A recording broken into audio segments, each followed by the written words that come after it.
understand this particular part too. You should start rebelling, because I know you all think it's real, but you should start rebelling against them only showing your life in the ghetto. They got millions of black people that don't even live on that level. But this is the face they give you. Now that's not, okay, you say, well, the ghetto is real, but the ghetto don't necessarily have to go to China.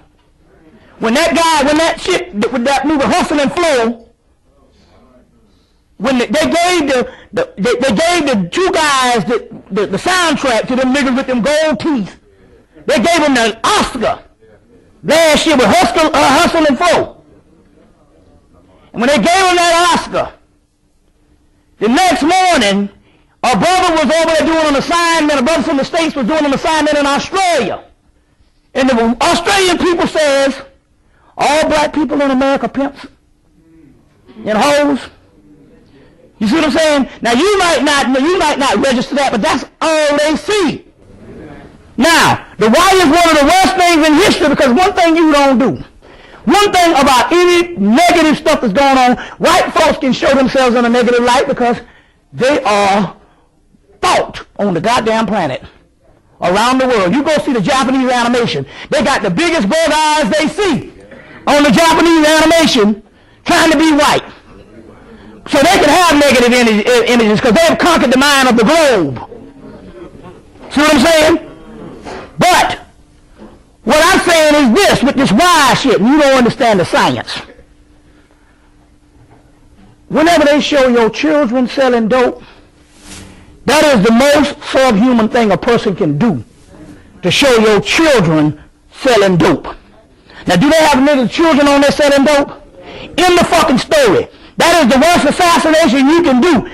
You don't see that on no other people on the planet. You understand what I'm saying? So this is what's that, sister? I wanted to also ask, they're also using real criminals to show. They're doing all kind of shit. And you know the irony of Baltimore, of all places, because it's set in Baltimore. Baltimore is one of the few cities that have 3, 4, 5 blocks of a complete white ghetto. If they ever it's like falling off in the Twilight Zone. You saw that movie, what was the movie that John Travolta did? With the blacks and white and stuff? White Man's Burden. They got it. You go to Baltimore, they got 4 or 5 blocks of white people that's ghetto, and the police beat them down. They're drunks. They lay out on the street. You should see them. It looked like you went in the Twilight Zone. Now we know the migration pattern. It's got to be the Appalachian pro-crackers that migrated up, just like the black people migrated up here. But you see what I'm saying? But they got to be the worst to be white and be poor in America. Something really retarded with you. When all it takes is a goddamn necktie. But they got a white ghetto, and ironically, now look at the magic on this thing. They got a show about ghetto life that's going around the planet, and in the city this actually has an alternative Twilight Zone white ghetto. Why they didn't do a show about that? You see what I'm saying? So this type of energy, you got to realize what's actually going down. A lot of homosexuality on it too. It's everything. It's everything. You don't get it. They're showing this stuff. Sit down and count how many commercials you see with fat black women. There'll be a commercial where they have all skinny white women, and when they get there, they have a black woman, and then she's fat. I'm not saying that fat. I'm not trying to tell you that fat is negative. I'm trying to tell you how to use Hollywood. See what I'm saying? We like the meat on the bones, but they're trying to get an image to say that black women aren't beautiful. You understand what I'm saying? By giving you a dichotomy or comparison of what they call the standard of beauty and Queen Latifah. Or Monique, you see what I'm saying? And both of them got hair movies out. Everything is everything. I'm not saying that Queen Latifah is not beautiful. Like I'm saying, you know what I'm saying? Queen Latifah, shit. In the hood, you understand what I'm saying? Shit. She could go to Applebee's. You know, that's the new shit for black folks. You know, you going to Applebee's. Down there, it's fucking Applebee's in Atlanta. And nobody wouldn't say shit. You know what I'm saying? But the point I'm trying to make here is, we're up against what their standard of beauty is. You see what I'm saying? Which their standard of beauty has the same proportions of what you see Isis and Osiris and Sekhmet and Mayat. You got to understand what I'm trying to say here. I'm not saying that the fat black women, that's negative, because we know that's not the truth. You see what I'm saying? You see what I'm saying? We know that's not the truth. But the point I'm trying to make here is the actual image that they're doing with all these commercials they'll have. They could have picked, you know, the casting call is long. They could pick some all different types of black people. They don't just pick one type of black person. So when Yaman Hunsu was recognized based on Amistad, and then all the roles came his way, he turned down about 15 roles, because all of them were saying that old shit. He like, look, I'm from fucking Africa. This is not indicative of me and my culture. Hell, I'm going to be playing some thug nigga. You see what I'm saying? And that's all you getting now. So BET is owned by white folks now.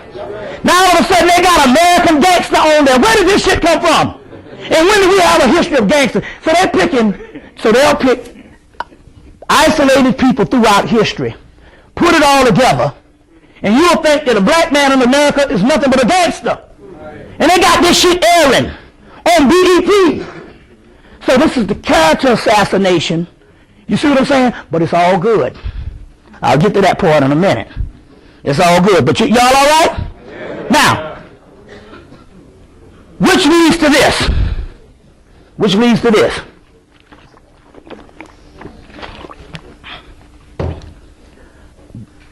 My mother burnt up. Now, I ain't talking about no light, no fire. She was sitting down, and it's a flame that seafood males say is hotter than 10 times hotter than fire that's inside your body. And this thing erupted, and she got the hell on. And she said, brother, if I could just tell you on what this shit is that we dealing with where we are, she said, words can't describe the paradise and the shit that's going down. It ain't no clouds and no milk and honey shit. It's whatever you want it to be. She said, words can't describe it. She said, if I'd have known this, shit, I'd have did this shit 12 years ago. But we went down to South Carolina, and it was hotter than Africa. Now, I grew up there, and I'm telling you, I ain't never seen it this hot, and that was her energy. Now, check this out.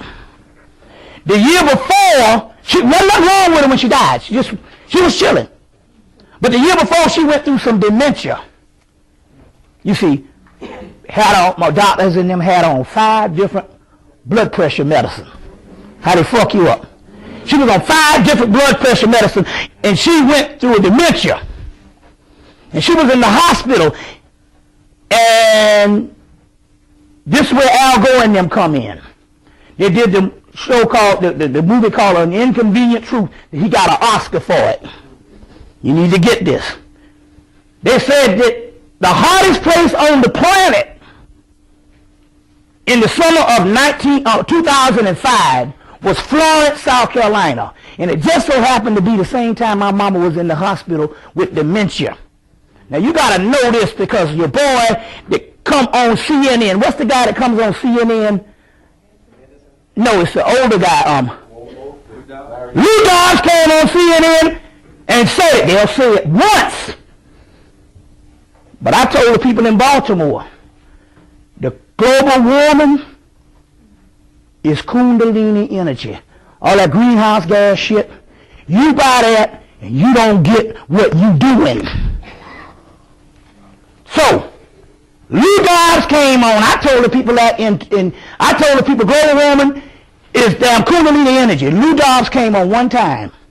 He said whatever it is, he said whatever it is, he said it's caused by the people. He wasn't talking about no gas or people driving cars. You got to read, they tell you one time. Lou Dobbs came on and said whatever it is being caused by the people. That's the Kundalini energy. So immediately, when Kramer or Michael Richards did his act, he called niggas on Sunday night and whatever, and by the end of the week, they got black people talking about, I ain't going to call people niggas no more. And what they don't realize is this shit started in the damn 90s. They had commercials, they had shows in the 90s where the white boy get mad every time